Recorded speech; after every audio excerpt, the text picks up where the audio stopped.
Last year, I made the unhealthy decision of reading through Higurashi When They Cry, a 100-hour visual novel, over the course of 2 weeks. This year, I made the unhealthy decision of reading through Umineko When They Cry, a 120-hour visual novel, over the course of 29 days. Hey, I was able to spread that out over twice the time. I'm improving! Umineko focuses in on the internal family conflict of the Ushiromias. They're arguing over the inheritance of how to split up the rumored 20 billion yen's worth of gold. But who cares about that shit? We're following Battler, a young adult who doesn't really care about the inheritance or the drama, with one of the most English-sounding names that definitely came out of a Japanese person's mind. He's just here to see his cousins that he hasn't seen in years. And there's a storm coming in, locking him in on this isolated island, which means he gets to spend even more time hanging out with Jessica, George, and Maria. Good for you, Battler, getting to rekindle those bonds. Wait a minute, who's Beatrice? Witchcraft? That shit can't possibly be real, can it? And what the fuck, why are there dead bodies? Thank you to my supporters. If you liked the video, consider subscribing or even joining the Patreon. Link on screen and in the description. If you do, you'll be thanked in the videos, be able to watch each video a week early, as well as gain access to bonus videos. Just a heads up, I'm going to try and keep talking about Umineko as spoiler-free as I possibly can. I'm going to go into some details and describe a scene or two, as well as show off a character design here and there, but I won't be going into too much depth. Not really explaining a whole lot here. This is not an Umineko recap or explained video, so do keep that in mind before going forward. Much like my playthrough of Higurashi, I opted to apply the 7th mod patch to Umineko because I wanted to see the art from the PS3 release in addition to voice acting. When you open up the patch, the installer is all like, whoa, wait up, this shit is ass compared to modding the console version on the Switch. Consider doing that instead. How about consider, fuck off, and I'm playing the version I've already got on Steam. I'm not going to learn how to mod a Switch just for this. And that sucks because apparently there's some engine differences compared to the Higurashi release. There's less going on with the PC version of Umineko. For one thing, zero lip syncing. That shit is gone. That's really not a deal breaker, honestly. If that is for you, there's bigger fucking issues in the world. Like how there's no quick swapping on the art style like you can in Higurashi. What the fuck has this world come to? For real though, this fucking sucks because I really did like switching from one art style to the next to see the differences on the fly with both the portraits and backgrounds. And I couldn't just look up the sprite differences online because that's risking some extreme spoilers if I went that route. I had to rely on my friend who had already read through Umineko to send me examples of Ryukishi sprites for certain characters so I could see the difference. That's not the only quality of life lost in this either. One of my favorite parts of the 7th mod Higurashi patch was the UI on the pause menu having the name of the current playing song and buttons on the screen to send you straight to the file or to a YouTube video. Genuinely a fucking amazing inclusion. But I guess I gotta not only learn to live without these quality of life issues, but I also have to make a commitment to a single art style as I read through Umineko. Much like the offering from Higurashi, you got the choice from the original Ryukishi sprites, the dogshit that Manga Gamer wants to claim as passable, and the sprites from Alchemist. I would slander anyone who uses the Manga Gamer sprites any day of the week. Get some fucking taste, man. But I would never do that to someone who prefers the Ryukishi sprites. His are very charming. They're very expressive with a large variety of portraits conveying a large range of emotions per character. Now, they may also be looking a little thumb-like. Bro's forehead is fucking crazy. Battler's got some extreme sausage fingers going on with his left hand here, but I at least prefer that than the no fingers he's got going on with his right. How the hell do you forget to draw fingers? The Alchemist sprites are just generally polished. They look good. They're clean and made by a professional artist. And there's a lot of new poses done in the Alchemist sprites than there are in the original. The Ryukishi sprite for Battler, for example, has just a standard hand and pocket and the point. The Alchemist not only has that, but an alternate pose with his hand up, both hands held up, brushing his hair back a bit, arms crossed. I'd like to take his face off. Not just the poses, but tons of new expressions, especially for a character who I will not name. If you know, you know. With this character, the Alchemist sprites opted to go for a much more exaggerated look to the point of looking like Ozu from Tatami Galaxy. There's a lot more that this style does with the portraits, and I for one enjoy the variety. Probably one of the biggest downsides of the Alchemist portraits is that they're a little whitewashed. I've been showing the Battler portraits, for example, and I couldn't help but notice that they stole his melanin, noticeably paler than in the Ryukishi original. Ever noticed how the diamonds on Kyrie's shirts are actually cutouts and not just a pattern on the shirt? It's got shading and shit implying that. I think if you've ever heard of Umineko, it was probably followed up with how it's fucking long. That's wrong. It's incredibly fucking long. Higurashi was already a bitch to tackle at 100 hours, but Umineko topped even that, going up to 120. You've gotta be committed to read through Umineko, man. Though, let's be real, if you read through Higurashi, then you got this shit no problem. There's plenty of reasons for its length. Chief among them is that this motherfucker needs to get an editor. Ryukishi, please get an editor. For fuck's sake. Over 1,000,000 words, man. Surely not all of those are crucial, and at least some of it could have been cut, right? I think I would best describe Umineko's writing progression and general flow as exhaustive. So much of Umineko is about going through every possible scenario and thoroughly exploring all situations through different perspectives. This is then followed up with exploring every possible rebuttal, or if the agreed upon reality can even happen, and exploring alternative scenarios. Like when Natsuhi is being confronted about Kinzo while everyone is in a study. They have to first go over everyone's alibis, then question the validity of those alibis, discuss various mystery genre tropes, address some motives for his disappearance, talk about doors and receipts and if it's even possible for Kinzo to have left the room, establish that this is a closed room mystery, reject that idea with a possible hidden door, then reject the hidden door idea, suspect straight tossing Kinzo out the window, and only then does Battler speak up at this point and offer his perspective in alternative scenarios. In most other works and in reality, Battler would have spoken up an hour earlier, which, by the way, that whole discussion over if Kinzo was still in the room took place over the course of an hour. And we're still not even done with this closed room mystery. I won't say how this discussion concludes, but do know that it goes on for another 25 minutes. Ryukishi wanted to squeeze the fuck out of scenes like this and get everything he possibly could.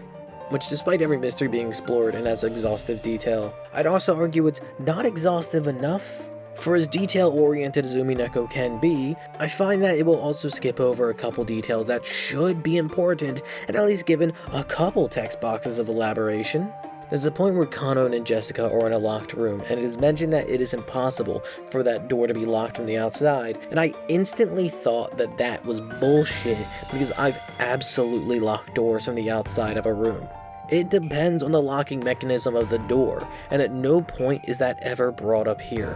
They could have just said some shit like, it's a deadbolt, can't lock then close, gotta close then lock. And I would have been fine with that. But then another hour or so discussion on this locked room happens, and I'm sitting there, tweaking the fuck out over what this door's locking mechanism is, and why no one brings it up.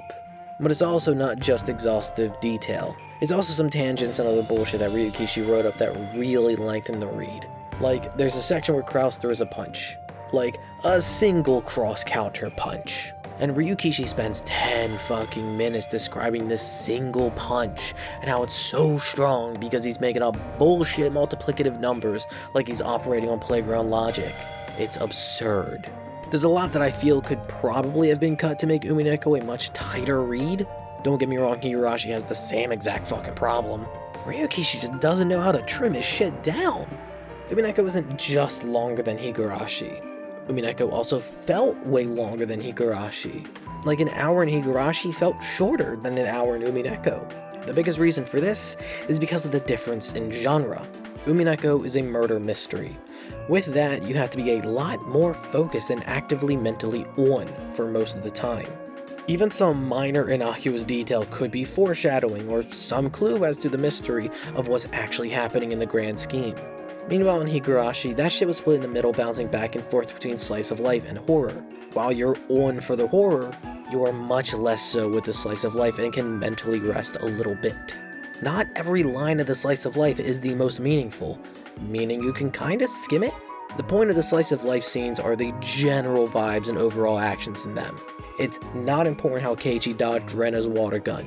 It's important to understand that there is a competitive rivalry there and that they go all out on that shit. But there's way more to mentally keep track of Umineko, like where everyone is and what they're doing at any given time, or even trying to figure out what you're reading is literally happening or exaggeration. This is another massive reason why Umineko is as long as it is, and it ties into the nature of the story that Umineko is trying to tell, where embellishment is the whole point and a key part of its story and narrative. So much of Umineko's runtime is designed to gaslight both the player and the characters in the story into believing a series of potential lies. Because of that, scenes have to linger on for so much longer than in any other piece of fiction in order to sell the fictional version of events. This is then followed up with an equally as long explanation of those same events from a different, less fantastical perspective.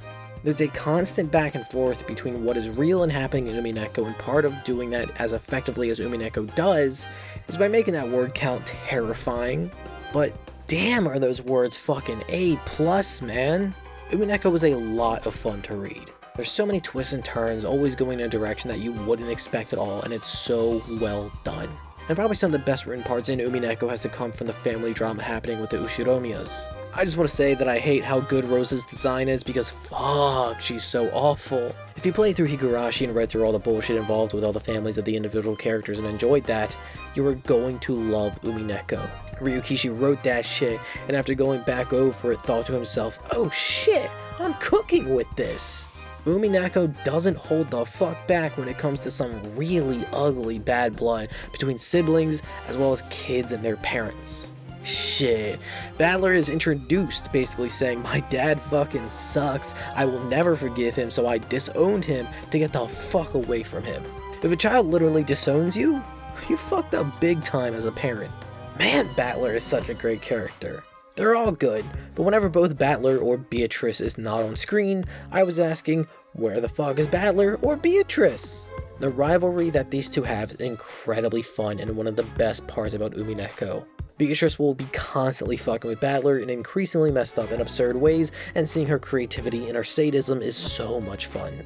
And Battler's sheer stubbornness and love of trying to find the truth, never backing down from the horror of the situations he's presented with, makes him such an enjoyable protagonist to follow.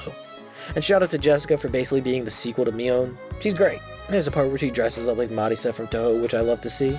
Makes me wonder if her constant use of daze was explicitly a reference to Marisa. It probably is.